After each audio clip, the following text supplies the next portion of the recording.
Hello everyone, this is part 6 of What If Deku Was the Chainsaw Man, and I hope you guys enjoy this video and to like, to subscribe, to share, and check out the playlist, to see more comment down below.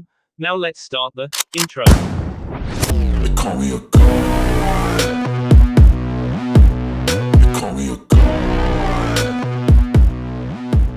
They call me a god. Join my membership, the perks are great. It's in the description. An affliction of gore becomes an inflammatory illness of emotions for the three schoolgirls watching such vehement brutality.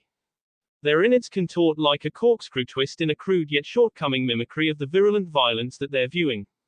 Travailing throes shriek into Kyoka's ear canals no matter how hard her hands are pressed on either side to cover them, every paroxysm from the villains a sound straight from hell. Abara covers her mouth to contain her own scream, though the girl's state of pale petrification is enough to silence her anyways. Momo wraps her arms around herself, feeling the moist coat of sweat on her skin. The cold dampness sends a shiver down her spine that makes her shudder. Covered in a crimson coat of his own, consisting of rancid blood as thick and dark as tar, the transformed state of Izuku hacks at the villains that dare come too close to the whirring of his chainsaw limbs. None of the girls that he's defending will be touched by any of the severed arms and hands he removes from his enemies. The tattered and torn remains of Izuku's unbuttoned shirt sways with his wild swings as the ripcord attached to his sternum slaps his exposed chest. A collection of criminals who remain out of reach turn and flee, stumbling over their own footing as they run away with reckless abandon. Others stagger or crawl to hold onto their remaining body parts while also attempting to escape. Serrated and wetted, the teeth of Izuku's chainsaw chains continue buzzing in a dizzying sharp spin. The fangs in his malformed mouth gnash together when his gaslit glare of smoldering gold track to chase the villains.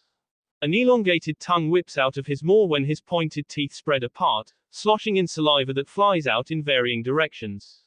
The roar from Izuku's throat rivals that of his revving chainsaws. More blood spills to follow the same trajectory as the boys spit, slapping the dirt below to dampen it a deep shade of red. Wailing continues to create tremors of sickening sound in Kyoka's ears as she tries not to scream with them. Abara becomes so numb that her hands fall away from her mouth to make way for a spray of vomit. Momo closes her eyes as she turns her head away, unable to watch the bloodshed any longer. More of the red liquid splatters over drippings as Izuku chops his blade-mounted arms at the villains. Soon, a slick surface pulls beneath his and their feet. Criminals slip in the makeshift mud and roll in the muck. The smell of fuel burning wafts over the landscape's stench. Bodies made unconscious from blood loss are strewn across the disaster zone, collected in piles or heaps surrounding Izuku as he lets out a blood-curdling war cry. His chest rises and falls as he breathes heavily, the dizzying spin of his blade's chain starting to slow. Just as moderately measured of a movement, Kyoka uncovers her ears and shifts to blink back the horrific sight ahead of her. A new liquid, blacker than the rest, steadily slides down the motorized muzzle covering Izuku's face. Oil leaks from the corners of his lemon-lit eyes, a form of darkened tears falling. A choked sob escapes his monsterized mouth, hold me, his desperate tone sounding defeated despite the corpses left in the wake of his battle. The boy's arms hang loosely at his sides, the limp state more lifeless than the severed limbs surrounding him. Kyoka's shoes slosh through the grime beneath her feet as she hurriedly moves towards Izuku. Despite the boy being covered in blood like a layer of fresh paint, she wraps her arms around his torso and pulls him into a hug. The girl presses her ear to his chest, right over the cord dangling at its center. She hears his unique heartbeat leveling itself out. The intense pounding from before beats a little softer as it turns gentle. Izuku leans into Kyoka's touch, chainsaws receding from their extended lengths and metallic face melting into a liquid resembling the rest surrounding them. He has a burning blush once the transformative appearance fades away and he's back to his usual recognizable self. Momo's eyelids part hesitantly to see the aftermath, a sigh of relief escaping with the breath that she had been holding in when she finds Izuku in his regular state. Beside Momo, Abara wipes away the vomit that had dribbled down her chin with a shaky hand. Abara's trembling fingers curl to make a fist, the forced pressure reducing their tremors. Her white robe has been tainted by the stains of the fallen sinners surrounding her, soaked red and dry to stick to her skin. She shakes like a leaf as the vines atop her head writhe with the churning of her intestines. Abara sheds some tears, eyes puffing up with her cheeks as she huffs in an effort not to fully sob.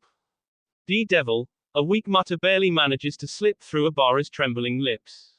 Izuku flinches, "You're the devil," then fully pulls back from Kyoka's hug when Obara suddenly finds the strength to shout. Hey, come on now." Momo hesitantly hovers her hand over Obara's shoulder. She glances between the Class 1B student and her fellow classmates, uncertain of who to side with or comfort first. "Midoriya saved us." Kyoka is quick to jump to Izuku's defense. A desperation oozes into her tone as she surveys the surrounding sea of blood. I can still hear their heartbeats, they're still alive." Her eyes flick from the bodies to Obara and Momo. Obara shakes her head, gaze still lingering on the mutilated corpses, her eyes refusing to meet Kyoka's. The anguished cries for God. "I still hear them." The blood-soaked girl goes back to muttering as she counters her peer with the opposing sound that still rings in her ears. Slowly, Momo lowers her hand to settle on Obara's shoulder. She gives the girl a gentle squeeze. "I think she's just shaken is all." A tremor travels from Obara to Momo that makes Momo's voice tremble as she says, we all are. "I don't think any of us were expecting that." Despite the unsteady wobble in Kyoka's voice too, "He was just protecting us," she remains resolute in her defense of Izuku. She chances another glance at the dismembered collection of villains by her feet. The serpent-styled one that had called dibs on her lay unconscious with his arms removed. "You heard what they were saying. What they were gonna do." Her voice shakes even harder and she tears her gaze away. "I know. Just." Momo winces when she tracks Kyoka's sight to where it had been. She closes her eyes, willing herself not to look anymore either. It doesn't appear as heroic as it seems. She draws Obara closer for her own sake now. "It's okay." Izuku's sudden interjection makes Momo skittishly jump a little. She opens her eyes to look at the boy, reminding herself visually that he's no longer a monstrification of chainsaws. "I understand how you feel." Izuku tries not to make any sudden movement that might startle her any further and Momo suddenly starts to feel guilty for slightly siding with Obara.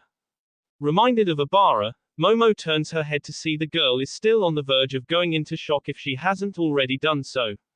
Using the ability that her quirk grants her, Momo creates a blanket from her fat cells to drape over Obara. "I'm going to stay with Shiozaki.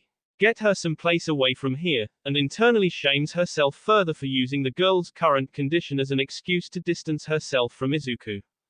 She could probably use a change of scenery. Izuku nods in agreement. He then looks at Kyoka. "You all could." Realizing that he means he'll go off on his own, Kyoka turns on her heel to face him in response. "I'm not leaving you by yourself." She plants her feet once turned and places her hands on her hips. "I'm willing to bet all the other zones have villains in them too. So our best bet is the plaza." Momo allows Obara to lean on her as they steadily begin to move forwards. They try weaving around the bodies in their way as they do so. "And we're going there together," Kyoka adds with an authoritative tone. Izuku opens his mouth to retort, but thinks better of it.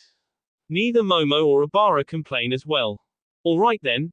Izuku sighs as he turns to follow them out of the disaster site. "Let's get going." Within the plaza, their homeroom teacher is occupied still fighting off his own armada of villains.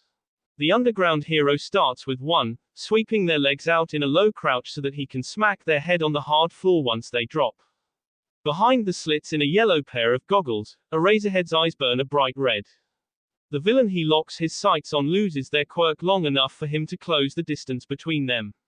Aizawa then knees the criminal 3 times in the gut. A burlier villain grabs a part of the fountain behind Aizawa, yanking out a chunk of the marble. The rock whizzes over the hero's head as he dives out of the way, saved only by instinctive reflex.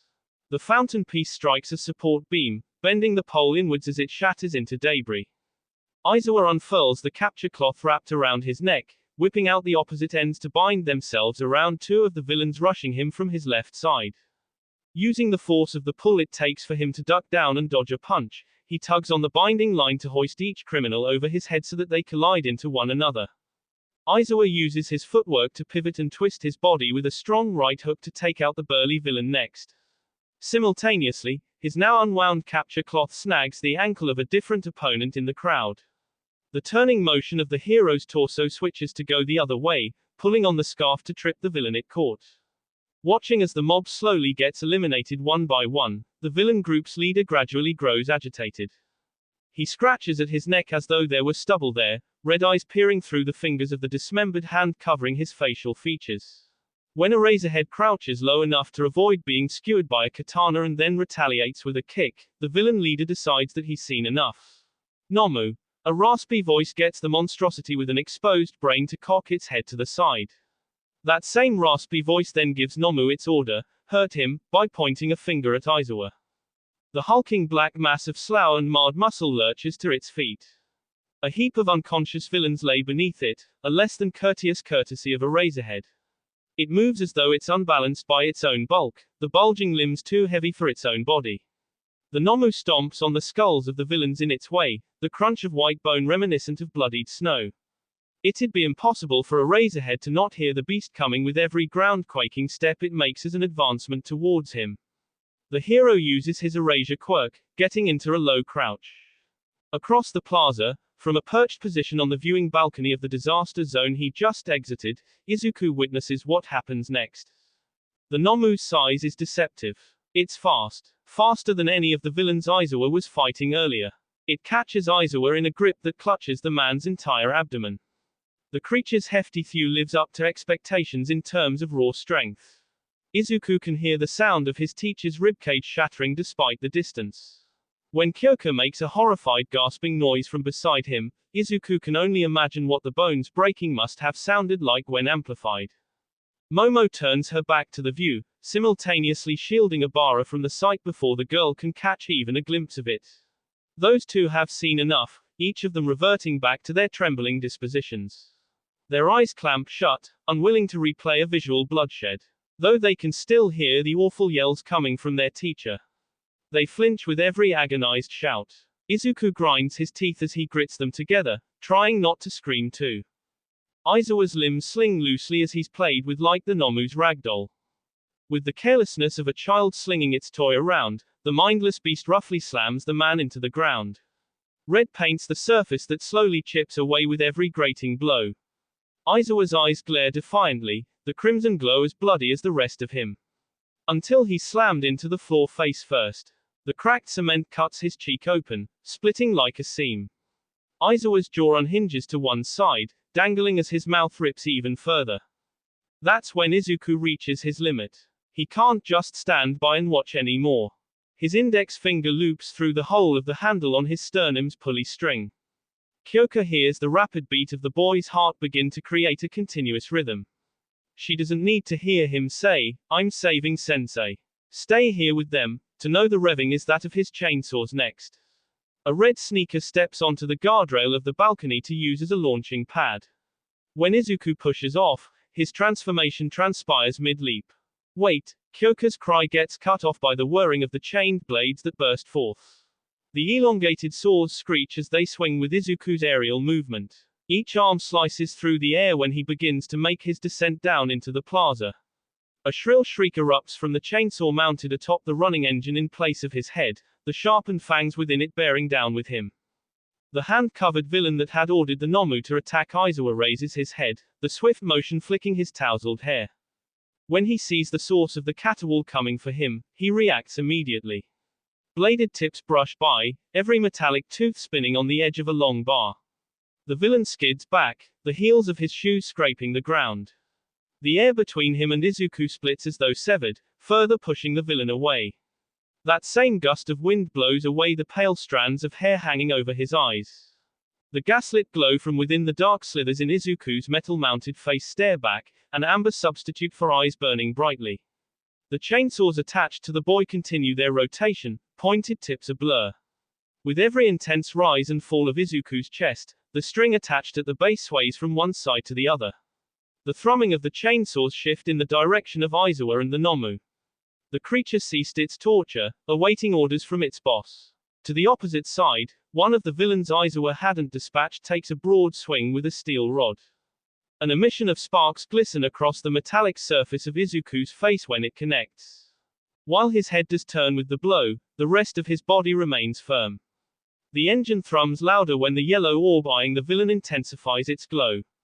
The chainsaws at Izuku's sides rev louder before one juts up to carve under the villain's armpit from where he holds the metal beam. The bar drops to the ground with a resounding clang before bounces. A scream from the villain having his underarm torn into follows suit. Izuku jerks the chainsaw out from the villain and swings his other arm's bladed saw at the next one's legs. Taken out at the knees, that villain falls beside the one cradling his blood-oozing armpit. A mighty step forward carries Izuku's overhead swing of his next attack that cuts down the final bit of cannon fodder in his way. The leader of those grunts raises his finger to point and direct the Nomu again. Nomu, hurt him next. That same finger curls over to scratch under the villain's jaw. Atop the entrance steps of the plaza, Kyoka runs with Momo and Obara to rendezvous with a handful of their classmates. The ones fortunate enough to have avoided being caught in the misty villain's warp gate let out varying sounds of relief. Though 13 wasn't as lucky, having been torn open from the back in a brief battle with the portaling villain. Again, Momo has to hide the gruesome sight of a corpse from Obara. Even with Hunter at their hero teacher's side taping shut the wounds, it's tough to take in. Eijiro and the blonde with a lighting streak in his hair stand by the door that's now slightly ajar. Mina is closer for Kyoka to talk to. Kyoka is almost too afraid to ask what happened, but she's heard a lot worse today than anything her classmate could tell her. We distracted the villain that warped you and the others away long enough for Ida to get out. He went to get help. Mina summarizes the situation on her end while pulling Kyoka into a hug. Kyoka is so used to the Pinkett being a light-hearted jokester that it's unsettling to see the girl so serious. It's even worse when Kyoka can hear the tremble in Mina's voice that simultaneously felt through their hug. The blonde boy beside Eijiro ventures away from the door and to the base of the stairwell towards the plaza. Then that villain turned on his boss all of a sudden. He points in the direction of where Aizawa had been ravaged by the Nomu. When Kyoka peels back from Mina's embrace to follow the finger's aim, she recognizes the macabre of chainsaws below. That's not a villain, idiot. That's Midoriya. She tries and fails to keep the feelings of agitation out of her tone when she corrects the blonde boy. Mina turns her head to follow the line of trajectory next, raising her hands to her mouth to muffle her gasp when she sees what the two are talking about. That's Midoriya. Her voice shakes more than it did when Kyoka had rendezvoused with her. Eijiro sidles up next to the Pinkett, openly gawking at Izuku's chainsaw state. Holy shit, he lets out a breathless whisper that sounds just as odd as he appears. Behind the redhead, Hunter stands up to get a look at Izuku for himself. The grim expression he had while patching up 13 somehow deepens its intensity. Yeah. His voice sounds as distant as he is from the drop-off of the staircase when he repeats what Eijiro said, holy shit. The metallic teeth brimming the chain constantly looping itself around the bar protruding from Izuku's right arm begin to sink, they bury themselves deeper and deeper into Stygian flesh. An explosive burst of blood a shade darker than any ordinary red splatters in response to the entry of the spinning blades. Izuku continues soaring with his arm bar, willing it to dig deeper as he grinds his arm back and forth. The hulking monstrosity called Nomu doesn't flinch. It doesn't even release a semblance of sound to indicate any sort of pain. Izuku yanks the chainsaw free when he sees the creature winding up for an attack of its own. The beast moves with a cumbersome exaggeration that it didn't show when grabbing Aizawa. Izuku seizes the difference in speed to make it bleed as much as he can. The boy's left arm swings upwards so that the chainsaw protruding from it can carve itself into the Nomu's abdominal region. The muscle fibers there pulsate as though they're flexing in response to the foreign entry. Again, the Nomu reaches for Izuku, unbothered by the stabbing. Realizing the Nomu can't possibly be human to remain unfaced, Izuku begins sliding the chainsaw across its stomach rather than pulling back. He forgets about restraint, mercilessly twisting the cutting motion so that it rips apart the creature's innards. When Izuku does tear his chainsaw free, a spillage of intestines comes with it. He staggers back, surprised by his own ferocity. Except, the Nomu follows those steps with heavy stomps of its own. Still, the lab creation remains unfaced, even after literally having its guts spilled. A massive hand grabs one of Izuku's forearms, the buzzing blade slicing its palm seemingly doing nothing to loosen its hold. The boy is then lifted off of his feet, hoisted into the air as though he's weightless. He gasps when he sees from his aerial view that the Nomu's gut has begun reclosing. The monster has a regeneration factor to replace its removal of pain receptors, a dangerously deadly trade-off. Izuku lashes out with his free arm, no longer caring what detrimental damage he does to the beast if that damage won't last forever to be detrimental enough. That arm gets caught in the Nomu's grip too, snatched by its other hand. Rip his arms off. Izuku can hear the satisfied smirk in the villain leader's tone. In his peripheral vision, he can see Aizawa using his erasure quirk on the Nomu in a vain attempt to prevent the order from being carried out. Izuku tries reaching the creature's exposed brain with the chainsaw mounted to his own head, but falls short by too many inches. His feet dangle in the air from his suspended spot above the ground. Looking down at him, he remembers those are appendages that exist too. With all of the exertion that he can muster, Izuku raises his leg as high as it can go to perform an axe kick. His calf tears itself open, splitting down the middle. A chainsaw shreds its way out of Izuku's leg and embeds itself into the base of the Nomu's skull. Brain matter splatters every which way as it's grinded up. Finally, the Nomu makes a sound. An awful ear-piercing one too. The grip on Izuku's arms slackens. He twists them so that the chainsaws cut at the creature's fingers, severing the digits from its hands. Izuku hits the ground hard, landing on his ass. Black stubs topple to the floor with him.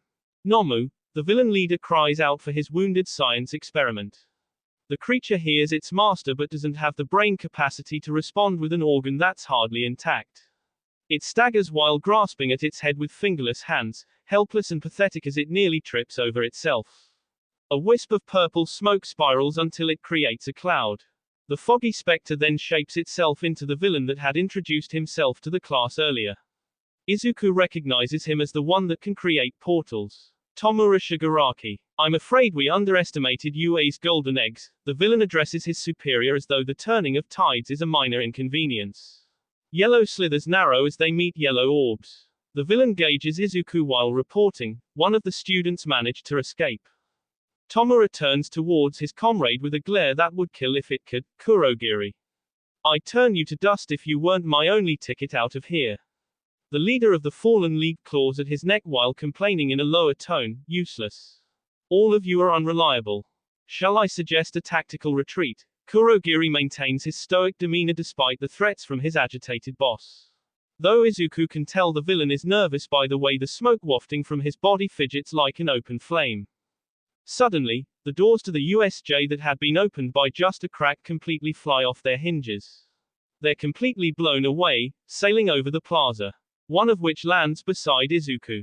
The other crashes into the remains of the center fountain. All heads turn towards the sudden arrival of a presence that can be felt by sheer proximity. None other than All Might, the number one hero and the symbol of peace, stands in the doorway. He sees the kids by the entrance first, all of them crowding around 13's body. The smile he usually has vanishes. Have no fear, students, especially when he shifts his gaze to the scene within the plaza. All Might rips away the tie around his neck as he announces his arrival. I am here. Tomura stops scratching his neck, chipped fingernails lifting along with his chapped lips as they pull into a smile. No. He gestures with his raised hands towards the Nomu as it regenerates its brain and faces All Might. It looks like we'll be getting a continue. The boy's soul bleeds translucent tears. As thick as the snot coursing out his nose, hot like blood but desaturated, his eye streams touch his trembling lips. A sour taste saltier than copper bites his mouth. Reflexively, the boy curls his lips inwards so that he runs his tongue along the sore spot, feeling the fresh scar of his busted lip from where his father had hit him. His sobbing increases when the sting intensifies. He pulls the corgi in his arms close to his chest, the dog's fur a warm and fuzzy feeling against his heart. Mourn. He whines in symphony with his pet. The hug does nothing to soothe the organs itching though. His hands clench as his fingers curl over with a tightening hold, desperate to scratch but still clinging onto the animal for a desperate ulterior solution to gain comfort. I can't take it, the boy hiccups as he strains his voice that's become equally scratchy. He wants to reach for his neck but relents, still longing for his dog's affection to solve the problem instead. I hate. You hear me, Mourn. I hate. The corgi tries wriggling itself out of the hug when the boy's nails begin to dig in. I hate everyone. Feeling the dog's resistance, the boy sinks his nails deeper to keep it still. Gripping the corgi with fingers like claws, his hatred carries over into his hold. In that moment, the boy wishes that everyone would just turn to dust and blow away in the wind. His sister who betrayed him. His father who hit him for it and threw him outside. His dog for not even wanting to give up a simple hug. He wants them all gone. All semblance of love rots and decays in seconds. The boy's hands become a destructive catalyst for his hatred. Anything he touches gets destroyed. Morn rapidly decomposes, flesh corroding as fur falls out. The dog crumbles to ash. He stares down at his shaking hands, stained with blood and twitching to scratch at the itch now that he no longer has his pet to hug. His arms wrap themselves over his shoulder and across his abdomen to scratch his back. A self-given hug that gives him more pain than pleasure. His unclipped nails cut and tear into him, but still the itch remains. From that day forward, the boy stops relying on others to comfort his skin condition with a soothing touch and starts scraping at it instead. That boy later finds himself presented with a new dog. Not a gift from the abusive father that he killed moments after Morn the corgi, but the man that had taken him in beyond that point. The boy took that man's name, Shigaraki, and left his old life behind to decompose in the ground. Yet, the orange mutt with a chainsaw poking out of its head reminds the boy too much of Morn that his past life haunts him. He hates it. The dog attempts to clamber up onto his mattress to sleep with him. He punts it off the bed, kicking the mutt so that it sails across the room and lands on the other end. It yelps and then whimpers, annoying the young Shigaraki further. "Stay the fuck away from me," he hisses in contempt. It curls itself up in the corner that it inhabits and stays there after that. Satisfied for the time being, the boy lays down and closes his eyes to fall asleep. That night, like every night, he has a nightmare about the awakening of his quirk. He recalls killing his family. The way each and every one of them deteriorated flashes through his mind. He remembers the way Morn died best though. Up close and personal. The touch. The channeling of his anger. Shigaraki snaps awake, eyes flicking open as he shoots forwards. His skin crawls head to toe like his mattress is infested with bed bugs. When he sees the dumb orange mutt on his futon with him, he considers that it could be flea infested. If his mind itching more than his body weren't enough to annoy him, the dog pushes him to his limit. It disobeyed and came to curl up next to him in his bed. It hadn't learned its lesson. Shigaraki kicks it off his mattress a second time, this time much rougher than the first. "What did I tell you?" His hands pause in the air when they reach for the dog. They stop short and he moves them to scratch at his neck instead. The dumb dog cries in pain, retreating to the corner it had been in before. He figures the mutt probably just wants him to feed it. He's supposed to give it kibble and pour water in a bowl, but he turns over and covers himself with his blanket instead. He leaves that sort of caretaking for Kurogiri to handle. If the dog dies of neglect, he doesn't care. But the annoying whimpers all night long keep him up. He can't go to sleep no matter how much he tosses and turns or tells it to shut up. Shigaraki tosses his covers off and jumps to his feet. Despite his age, he towers over the dog, completely casting it under his shadow. It's smaller than Morn was. Though the breed is lost to him. He considers dusting it but then worries his new guardian might be upset with him if he were to do so.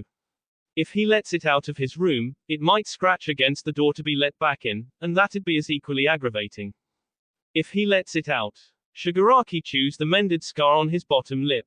Carefully, with his pinky raised so he doesn't accidentally eradicate the door, he turns its knob to let the dog out of his room first. "Follow me," and then he heads for the front of the building where Kurogiri usually tends a bar. It's vacant at this hour with 0 patrons, allowing for him to be rid of his pest without being caught. When he opens the next door, a much larger metallic one with a screech instead of a squeak that leads into an alley rather than a decorative hallway, the dog looks back at him. "What are you waiting for? Go." Shigaraki shoos the animal away with an aggressive wave of his hand. It flinches but doesn't budge. Shigaraki looks back to make sure nobody is watching before forcing it out with a kick. "I said go." The dog shies away, just short of getting shoved but still lands outside.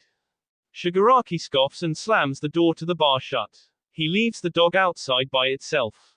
He breathes in the same breath of condensation that he had let out, that vapor vanishing among flickering wafts of steam generated by the warmth of his body. Crystallization with a diamond glow stretches across in a vast expanse ahead of him, a dazzling sparkling community of dancing lights born to reflect sunlight glimmering on each jagged end of a curvaceously spurred frozen landscape. The spiked terrain of ice had been a large body of water, the remanence of his form having been soaked completely evaporated now. The combination of cold and heat that the boy regulates keeps him focused on the sudden use of those quirks and not the other occupants of his surroundings. Todoroki. Over here, so the hero student has to blink back his initial surprise at the sudden realization that he's not alone upon hearing his name being called. His heterochromic eyes shift from the ship that he's on to the ice-sheeted surface below. Within the flood zone of the facility, it seems almost uncanny to be aboard what may as well be the Titanic in a self-imposed iceberg setting. The greenet at the bottom waving her arms to be seen is easier to spot in that sense. With a single wave of his arm, he expels another flash-frozen creation of sloped ice. This structure is slicker than the sharp twists at the bottom so that he slides down it like a ramp. Once he reaches the end, he performs a graceful leap and lands beside his classmate. Upon closer inspection, the girl appears to be uncomfortable. The greenet is shaking uncontrollably. Todoroki raises a brow as he inquires, "Are you injured?" She shakes her head, no, but wraps her arms around her shivering frame to say, "I'm just not good in the cold. I should be fine once we reach the shore though." Her eyelids droop so low that drowsy doesn't even begin to describe her disposition. Todoroki frowns when he realizes the effect of the ice aspect of the power bestowed to him can only be counteracted by the hot part of his body. "I'll keep you warm." He switches sides so that the greenet can be next to the part of him she needs to stay awake. The heat radiating from his body immediately relieves her vulnerable condition, her slouched demeanor shifting to stand upright. "Let's go." Todoroki leads the way to the shore and leaves villains frozen below the footsteps he leaves in his wake. Meanwhile, the footfalls of Uraraka slap puddles, every uptake of water splashing her ankles. The rest of her is just as drenched, caught in the simulated monsoon of the downpour zone. Trying to keep up behind the brunette with legs that have a much shorter reach is a classmate that made the odd uniform choice to wear a diaper. Ahead of them both is the bird-headed boy whose shadow somehow goes even a step further than that. The mass of darkness swats villains aside to clear their path. Where the heck is everybody else? Diaper boy wails like the baby he appears to be as a villain gets tossed over him. When Uraraka glances over her shoulder, she sees that the lines of water trimming her classmate's mask are from tears and not the rain. "I'm sure they just got separated into other disaster sites like us." She tries to sound assuring, but there's a grim undertone that doesn't allow either of them to forget their surroundings. "We need to reach the atrium. I'm sure that's where everybody will go to meet up." Another villain rolls across the ground, making the hero students hop to avoid getting tripped up. "I hope you're right." The boy's lip quivers with the urge to whine and complain some more but keeps it at that. "Yeah. Me too." Uraraka's whisper is just as silent and heavy as the raindrops that descend upon her. Only the raven-faced boy hears her, his hum at an equally low decibel. A cacophony of spinning steel cycling through thick layers of flesh erupts within the facility's plaza. Savage swings from the revving chainsaws mounted to Izuku's arms release a resin into the air before the blood is calcified. The bladed teeth on his left bar extension skate off the Nomu's chest and leave another laceration. Slowly, the thick hide mends itself with more muscle tissue. A secondary swipe leaves a gouge across the Nomu's torso to replace the first Izuku created, this one coming from his right chainsaw arm. The brain he had torn into earlier has also repaired itself. Though Izuku remembers how long that took and the state of disarray the creature had been left in. One eye pops out with a splurt of blood when he chops down on its head. The Nomu screeches, lashing out with a swipe of its heavy hand. Izuku is caught across the chest, the beast's bare knuckles battering him hard. The force makes the boy hiss in pain as he's sent bouncing and rolling along the concrete floor. His eyes blink, the darkness shifting every time that he closes them. What he does see through blurry vision swirls and shakes like he's still tumbling across the ground. Izuku shifts to stagger himself upright, each breath exaggerated as he tries to regain his equilibrium. The cord that usually dangles from his chest is stuck in place by the blood that's been caked there. His legs wobble and he nearly falls backward. But then, he's braced by an arm as thick as the Nomu's. All Might, Izuku looks up at his idol and nearly loses consciousness. He's not sure whether he's about to faint from excitement or exhaustion. But when Izuku sees his homeroom teacher's battered body in the hero's other arm, he fights to remain awake. "Young Midoriya, can you take Aizawa away from here and evacuate with the other students?" All Might's words barely register to Izuku despite the hero's booming voice. When Izuku realizes that Aizawa is being handed over to him, only then does he process the order disguised as a request. He's about to protest with his arms extended but then sees the absence of chainsaws. They can retract. He mumbles his revelation more so to himself as Aizawa is transferred over into his open arms. When Izuku hears his own voice and not the modified filter that comes from a motorized mouth, he puts two and two together and figures he must have reverted back to his regular form.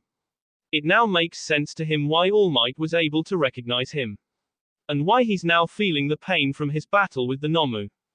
What's a hero versus villain battle without a little collateral damage? All Might, the villain covered in hands, spreads his own like some sort of gentlemanly gesture before using one to snap his fingers, Nomu.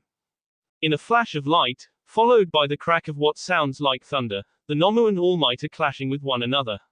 Only after Izuku is knocked to the ground with his homeroom teacher does he realize the air force was caused by a sonic boom. The hero is locked in a wrestling match with the bioengineered monster. All Might presses with all his weight, giving it his all in an effort to tackle the larger black-skinned villain, grunting as the massive figure barely steps back. All Might's fist lands dead center with a solid smack against the Nomu's chest. But again, the beast doesn't budge. Only the darkened flesh of its torso dents inwards from the impact, seemingly like a leather or rubber coating of skin. All Might drives another fist into the same spot, doubling up on the damage. But still, the monster's abs don't cave in like they should. All Might barely has the time to raise an eyebrow before a clawed hand reaches for his face. Izuku tries pulling Aizawa away when another shockwave ripples through the air. The amount of times that he's knocked down is more than countable on two hands. The boy resorts to practically dragging his teacher's body. But even that becomes a challenge when the ground shifts with cracks. The floor starts to give and sink in when the wrestling Goliaths slam one another into it. Kurogiri and Shigaraki have a difficult time standing straight from all the uptakes of wind as well. The Nomu absorbs the shock of every strike from its combatant. Every blow bounces off its regenerative flesh. And each of those punches thrown gradually grow weaker as All Might burns through his energy. The Nomu roars, charging forwards to meet All Might in another clash. The two become locked together, fighting for dominance. All Might's hands grip tight to the creature's knuckles as it presses into him. The larger beast leans further forwards to apply more crushing force to the symbol of peace. All Might groans through grating teeth as he begins to feel the stress of being overwhelmed. His muscles tense and quiver under the intense strain. Inch by inch, the creature pushes to its advantage. There's a wince from the hero as he staggers just a step. But then he's sliding back, gasping for air while steam slowly drifts off his form. All Might pushes back with his own show of strength, finally overpowering the monster and throwing it off of himself. Witnessing the number one hero take a knee, Shigaraki begins to cackle with elated glee. So the rumors are true. You've gotten weaker. He then starts to clap at the performance his Nomu is giving him by pushing All Might's limit. We created the anti-symbol of peace just for you, after all. When Izuku gasps, there's a gust of condensation in the air. The temperature drops. A spread of ice rises. Half of the Nomu's body is completely encased by the attack from Todoroki, he and the greenet he's withstanding by the equally frozen bay of water behind him. You came here to kill All Might. Trash like you could never. He shifts his heterochromic gaze from the villains to Izuku and his teacher. His eyes widen when he sees the state that they're in. Midoriya, sensei, the frog girl bounds to them with two hops. She takes Aizawa from Izuku while looking them both over, concern written all over her usually expressionless face. Brats. Shigaraki growls with animosity as he stares them all down. His glare only breaks away when the ice trapping his pet science project shatters. The cause of the smash comes from the living shadow protruding from the raven-headed hero student of Class 1A. They just keep coming. Uraraka and the shortest of their peers arrive as well. Although, how? The bird-headed boy gasps through his beak in shock when he sees his attack on the Nomu didn't disable it as planned. Instead, the monster begins to regrow the lost portion of its body. Pink fleshy fibers stitch themselves together in a grotesque tentacle-like twist until the hyper-regenerative process is complete. Doesn't matter. Nomu will kill them all. Shigaraki grins behind his facial covering while the others blanch in horror. The beast responds once it's finished recovering by charging towards the children. But All Might intercepts it before it can make contact. No restraint whatsoever. Truly, you're the pinnacle of evil. He grits out his frustration through grunts of effort as the monster uses its full strength to oppose him.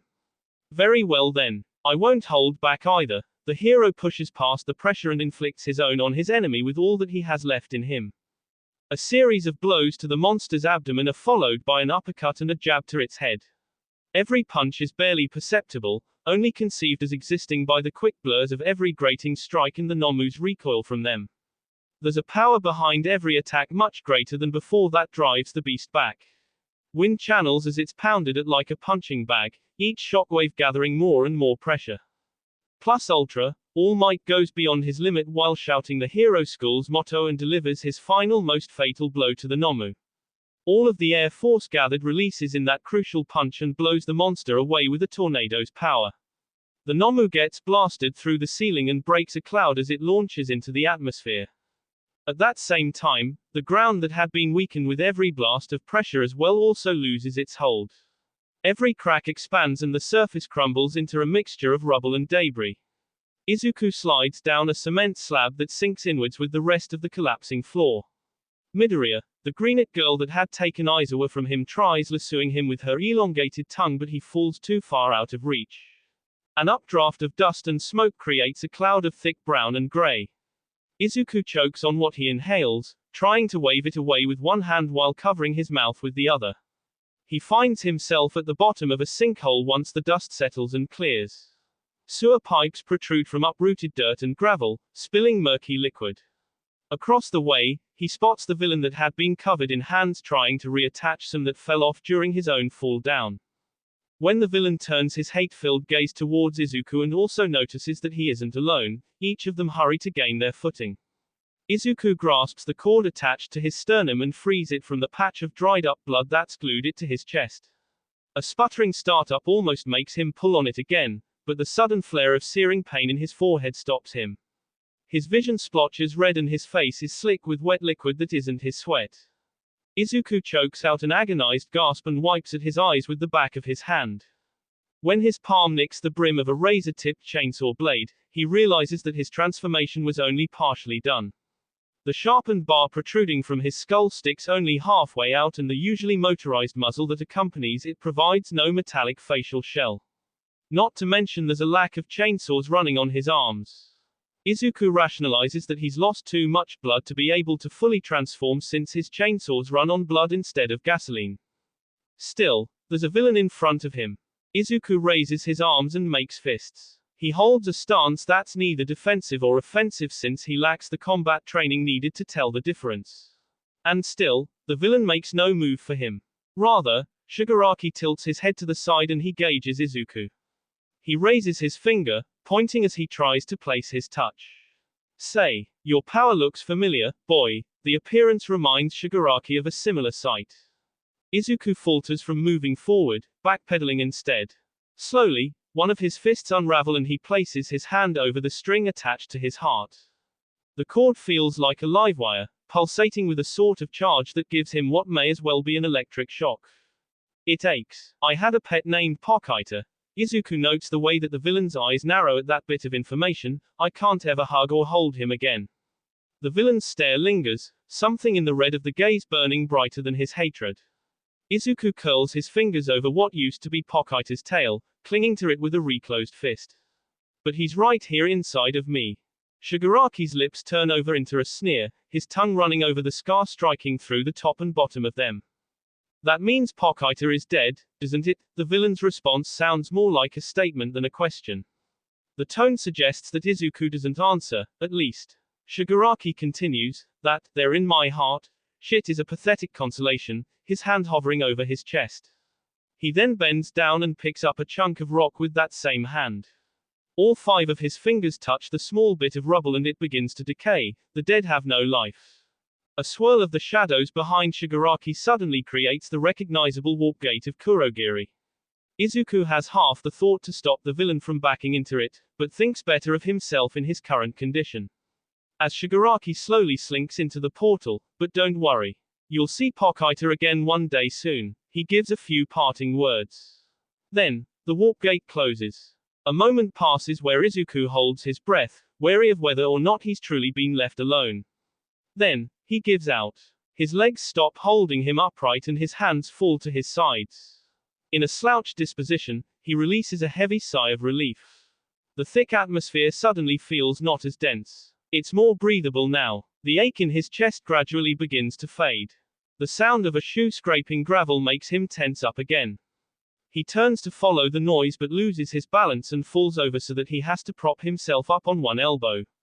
It's that error he made of showing his weakness currently that makes him worry that he's about to be exploited by another villain. But instead, he finds himself staring up at an equally fatigued individual. "Ha, you're the guy the first bumped into on my first day." Izuku recognizes the sickly skeletal figure as the gaunt blonde who had helped him find his class when first coming to UA. He momentarily wonders what the man could possibly be doing there before coming to a conclusion. Izuku's eyes widen in shock before he pushes himself upright and forces his body to get up. "You must have been a part of the reason for the break-in. You're with the villains, aren't you?" He accuses the strange person while raising his fists again in case he has to fight. The blonde's sunken eyes widen too, along with a gaping mouth. He raises his own hands but holds them up palm open, waving both rapidly. "No, no, no, you've got it all wrong." His pointed chin touches his chest when he lowers his head in a further effort to show his submissiveness. "I'm no threat." Izuku eyes the man warily, sizing him up. The blonde's appearance seems decrepit. However, looks can be deceiving. "What the hell are you doing here then?" He presses for an alternative reasoning instead of trusting the stranger just yet. The blonde draws back, his expression a grimace. His squirming in place is suspicious, especially with the way he keeps casting glances over his shoulder. But eventually, the man resides with a sigh, agreeing to explain his presence. "Take a closer look at me, young Midoriya. What am I wearing?" The question puzzles Izuku at first, but then he recognizes the colorful torn fabric hanging off of the man's frail form. All Might. Izuku can't contain his reaction when he discovers the identity of the seemingly puny person he had first met in the halls of UA. Whatever expression he has on his face must match the tone of his voice, judging by the deflated hero's wince that's shortly followed by a timid nod of confirmation. "I'll explain everything later, I promise." All Might lowers his thin arms, the limbs noticeably absent of any muscle whatsoever that Izuku wonders if there's any meat to the bones at all. "But I need a favor from you, young man. Please, don't tell anyone about my true form. Please." Izuku's green gaze meets the righteous blue of the hero he had always idolized as a kid, and he suddenly sees the vulnerable humanity in him that he never had before. Izuku is suddenly aware of how hard each of his heartbeats are. The heavy thumps make the string attached to his sternum sway ever so slightly. The chainsaw in his head begins to recede as he nods. He knows what it's like wanting to keep that same type of secret. If All Might isn't ready for the world to know about his true form yet, then Izuku won't let it be exposed by villains like his had been. "Don't worry," Izuku offers All Might an assuring smile, "your secret is safe with me." That will be all for this video. Be sure to like, subscribe, share, and comment down below for more videos. Goodbye.